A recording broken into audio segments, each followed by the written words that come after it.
to our Life Stories Worldwide broadcast. Live story going out tonight on Life Stories Worldwide on social media. Tonight, we are going to share another powerful story. We share stories of all types of stories, types of sadness, happiness, joy, abuse, hurt, fulfillment, all types of stories from all around the world, going all over the world. If you want to contact us, we can be contacted on our website, lifestoriesworldwide.com.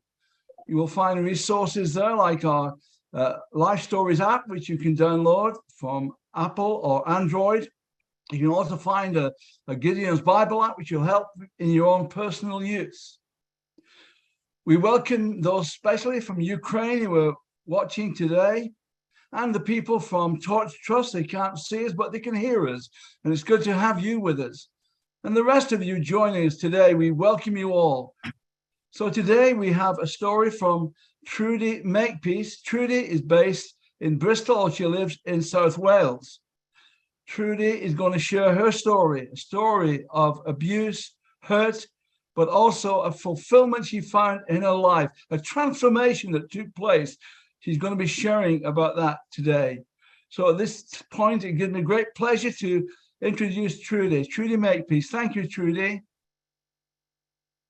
Hi, Alan. Thank you, everybody. It's wonderful to be with you here today. As Alan has said, my name is Trudy, and it's my joy and privilege to be able just to share a little bit of my story in the hope that it will encourage somebody that is watching today.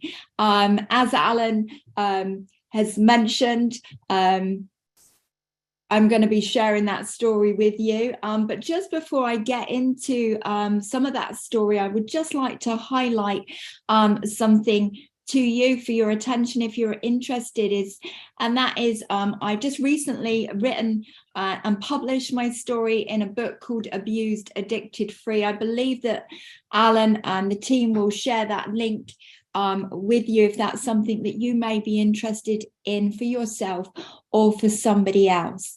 So we just want to put that out there to you as well. I know it's a story that will encourage you and that will bring hope. And really, I felt led to put it in a book after the Lord spoke to me and said, now is the time for the book. Now it's time to write your story. And on the back of that, I'm really pleased to say that 2,000 copies have been distributed into prisons.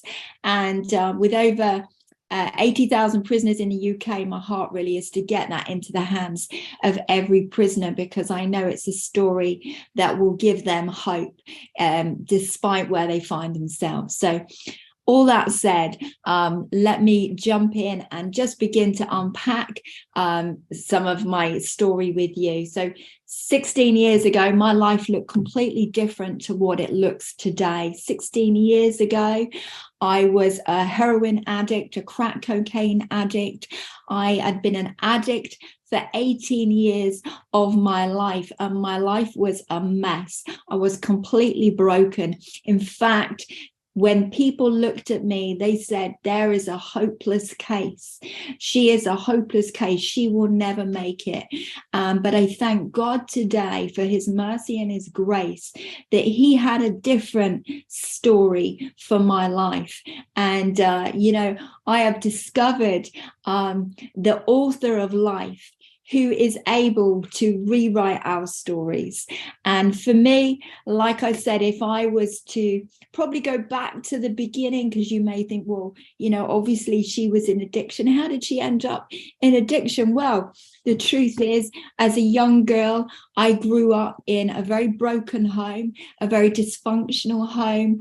And from the age of 4, I learned that I was adopted, so that I never knew who my biological father was, and I grew up with adopted parents, which was fine. But at the age of 4, when I found that out, and I remember sharing that news with my adopted mum, she responded in a way that was that silenced me quite violently and aggressively, and she walloped me to the other side of the room as I ran in and said, oh, I've got 2 mums, and at the age of 4, not really understanding. And when she walloped me and I landed the other side of the room, I remember as a 4-year-old thinking to myself, it's not safe to speak out. That's the lesson that I learned that day, that there was something wrong with me, that it wasn't safe to speak out because I might get hurt again.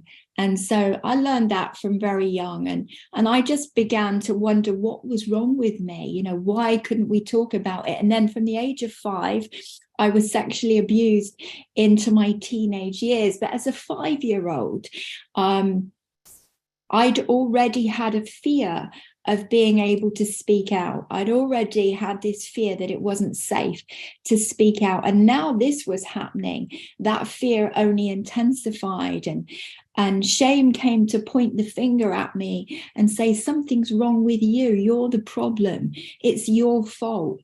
And so from a very young age, I believed all kinds of lies about who I was, that I believed the lie that it was my fault, that I was bad on the inside, and this is why bad things were happening to me. And so that continued. And the more it happened, the more I believed the lie. So I grew up really believing all kinds of things that weren't true, like that I wasn't good enough, that I didn't fit, that I didn't belong, that I wasn't lovable, that I wasn't good enough, and all these things. And why that's so significant in my story is because it sets the backdrop for what was to come. And as a youngster, I found ways to shut down. So I started to find ways to escape the pain that was raging in my heart, and just that, not being able to escape the situation. And it wasn't just sexual abuse. There was all kinds of abuse going on in the home, physical, emotional. And so I just felt like a prisoner in that place. And the only way that I could escape was to try to shut off, or just to bury that stuff deep down. And from a teenager, I started running away. I ran off, and, I would try and run away to escape my situation. Eventually, I ended up in the care of social services after trying to take my life and failing to do that. And, the truth is, I just never stopped running. My whole life, I was running until eventually I ran into the arms of Jesus. But as a youngster, I was just running, just trying to escape my pain and my reality. But the truth is, it doesn't matter how far we run.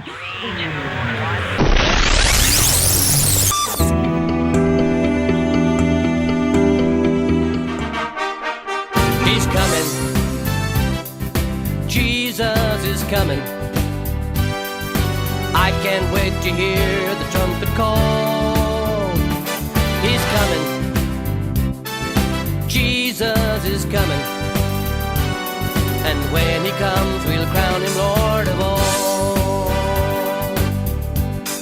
And when he comes, we'll crown him Lord of all. Or what we run to, or where we try to run to, we always take us with us. We can't outrun ourselves. And that was me. And very quickly I found acceptance and belonging, and in a crowd of people that were using drugs and committing crime. And really, I just wanted to belong. And, I found that here with this group of people.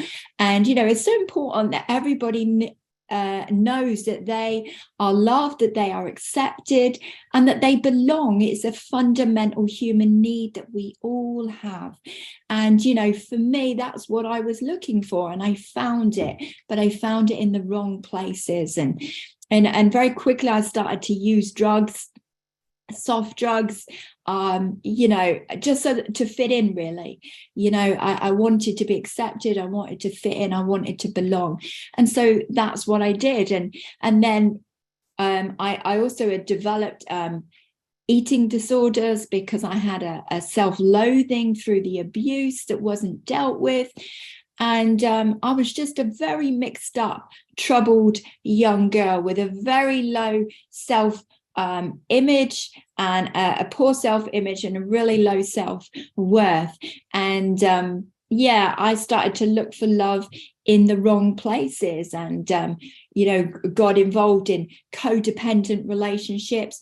And my drug use really just very quickly escalated and spiraled out of control. From a teenager, I started off on soft drugs, and I moved on to a drug that is known as amphetamines, and I was on that for 5 years. And they say after 5 years of using that you that you are clinically mad. And I can tell you, I wasn't far off that. I remember going to see my GP at the age of 18, and he took one look at me and he said, "Trudy, you are 18 years of problems. I'm referring you to a psychiatrist." And I thought, I'm not going to no psychiatrist. You're not putting no labels on me. And I remember just escaping that one. But the reality was I was very unwell. I was hearing voices. I was hallucinating. I was very unwell. I'd lost a lot of weight. But that didn't seem to deter me for the foreseeable future. Right up until the age of 33, I continued to use drugs, and my life continued to escalate out of control. And I committed crime, all kinds of crime, to fund my habit. And it wasn't long really before I found myself getting arrested and finding myself in prison on a regular basis. Getting arrested had become an occupational hazard for me. And so life was just really continually getting more and more out of control. And after a number of years of using amphetamines, I progressed onto heroin, like I said, and crack cocaine. And with that came a lot of violence, a lot of crime, and some very difficult situations. Eventually, I found myself working in brothels, in parlors, selling my body to try to make money. And you might look at me and say, well, why would you do that? Well, the truth was, I didn't know what it was to value myself in the first place. I had no concept of that. So it was no, it was no surprise really that that's where my life took me. And eventually I ended up standing on street corners as well, and selling my body on street corners. And my life hit a real low. I did that for a number of years. I ended up becoming street homeless, living on the streets for 6 years, surfing, from crack houses, drug dens, to the streets, to cars, to doorways, to sleeping under bridges. And it just seemed it was an endless vicious cycle. And I want to say, in that time, I had tried over 32 times to get clean. So within those 18 years, I had tried 32 times. I had tried different detoxes, different rehabs. I'd gone abroad. I tried a whole number of things to try to sort myself out and fix myself. I always believed one day I would fix me, that I could fix myself. And after 32 failed attempts, I'd lost all hope that my life could ever change, that I could change, and that was a place that I'd got to. And it's interesting, one of the things the Bible says is that when we lose hope, our hearts become sick. And I want to say my heart was very sick. I had become a prisoner to the pain of my past. I'd become a captive to the pain of my past, still carrying that around with me. And not only that, I had now become a prisoner to all kinds of sin in my life, particularly the sin of lying, stealing, and taking drugs. All of that now seemed to control my life. It didn't matter how hard I seemed to try to stop, I couldn't stop. It seemed that I had obsessed over my addiction for so long that it now possessed me, and it was impossible for me to get free. I could not get free. After 32 failed attempts, I realized I couldn't fix me anymore. And it just so happened around that time, I collapsed in a project on the streets in St. Paul's in Bristol. And it was a project run by the nuns. There were 3 nuns that lived there. Project gave out food to vulnerable people and just was there as a support to people in the community. And I remember collapsing on their doorstep one day, so sick from withdrawals. And I remember them scooping me up and taking me in and saying, come on, Trudy, you need to sort your life out. And, I remember they got me into a Christian rehab. They contacted a Christian rehab. Now, at the time, I didn't particularly want to go, but I ended up going into this Christian rehab. I was 5.5 stone. I was a mess. I was so sick. And I remember them literally carrying me into this rehab. And, up until that point, I never really knew anything about God. I guess I'd always believed there was a God out there somewhere, but I had no real concept of who he was or what he was like and how real he could be to me. And, at that time, I remember going in and I remember seeing all these people. They were joyful, they were happy, and they were drinking cups of tea and watching the news. And I remember looking at them thinking, my goodness, what planet are these people on? Because my life had been so out of control. And, it was far from normal.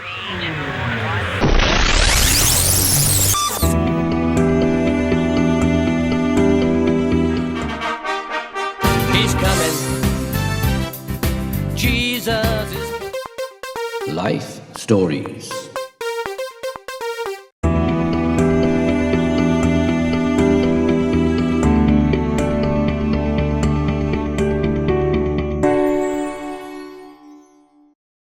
It was far from normal. And so when I saw people living a normal life, it seemed so abnormal to me. But I noticed there was something different about them. And I remember at that time, I didn't stay, but eventually I ended up back in this rehab, the same Christian rehab a number of years later. And I was taken to a meeting and I'd never been to a gospel meeting before. I didn't know what a gospel meeting was. And I remember being taken to a place in Cardiff, St. David's Hall. And there was a well-known man of God called Reinhard Bonnke, and he was going to be preaching the gospel that day. And I remember going in with the guys from the rehabilitation center, and I remember this man getting up and he just the minute he began to speak, he just captured my attention. His eyes glistened. He had this incredible smile, but he also spoke with this incredible authority. And he began to speak and he began to say, for God so loved the world that he gave his only son, that whosoever would believe on him would not perish but have everlasting life.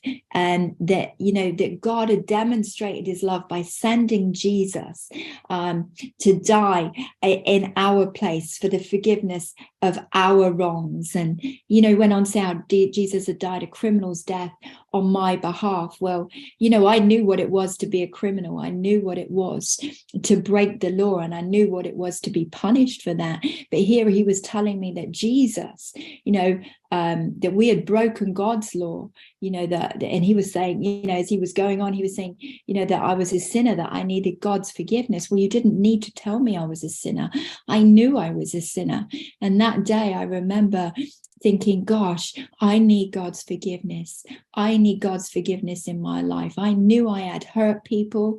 I had done wrong things. I had said wrong things. And that day, he continued to talk about Jesus, and he said, how Jesus had died on the cross for us so that we could have a fresh start, a new beginning, that our records of wrongs could be wiped clean. And, I needed that day, and I wanted it that day. And I remember thinking, yeah, I need a fresh start. I need what this man is talking about today. And I remember going forward and receiving Jesus into my heart and my life that day. I remember they laid hands on me and they prayed for me in the name of Jesus. And I just felt this complete heat go through my body. And I remember just feeling like God was so close to me. And I remember leaving that place thinking my life will never, ever be the same again. And it was true. I had received salvation. I had received the gift of forgiveness of sins and Jesus into my life. However, on going back to the rehab, I remember getting a bit of money, a bit of a payout. And I remember the temptation that overcame me. And I was tempted and I was drawn back to the old life. I was drawn back and tempted to go and score, to get a fix. And I did. I ran off from that rehab. I ended up going back to Bristol and using drugs. I ended up back in prison very quickly. And it was while I was in prison, I realized something was changing on the inside of me. I remember being in the prison with a cell with another girl, and with all the distractions stripped away. And it was when I was in the cell, I remember reading a calendar.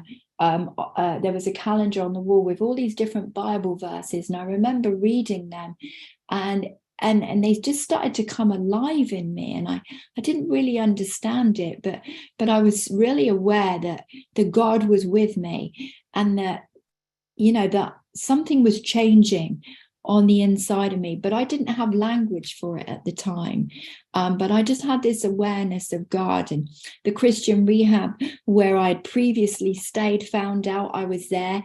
They said, we will come to court, we will represent you, and why don't you come back and to the rehab? Well, I wasn't sure that I wanted to go back, because I wanted to be free. I didn't want to be confined, but I wasn't free because I was in a prison cell. Eventually, I thought this was probably the right thing to do, although it was a real challenge for me at the time, because a big part of me just wanted to go and use drugs again.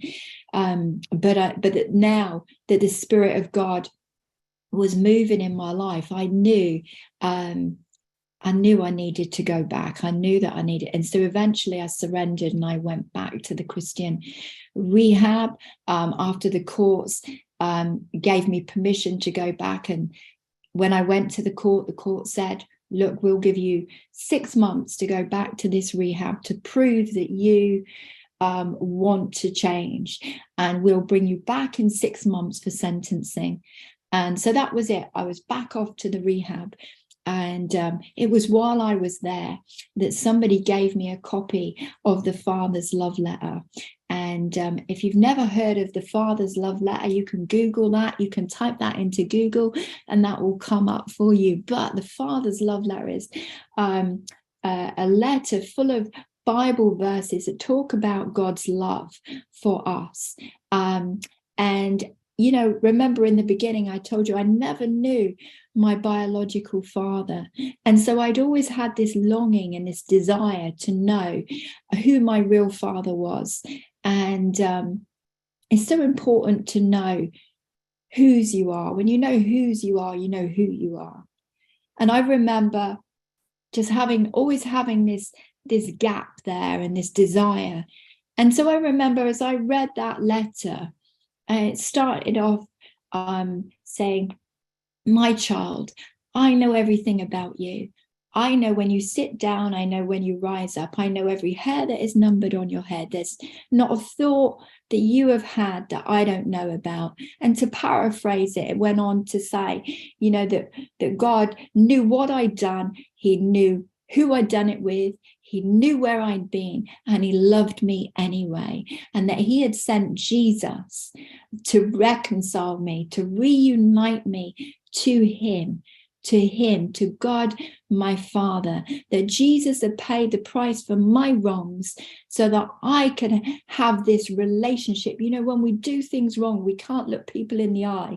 You know, it's a challenge. And that's why so many people struggle with God, because deep down, they often feel not good enough, not worthy enough because of the wrong that they are aware that they've done. And I just remember reading this letter, and I just remember feeling like, wow, I just had this awareness that I had found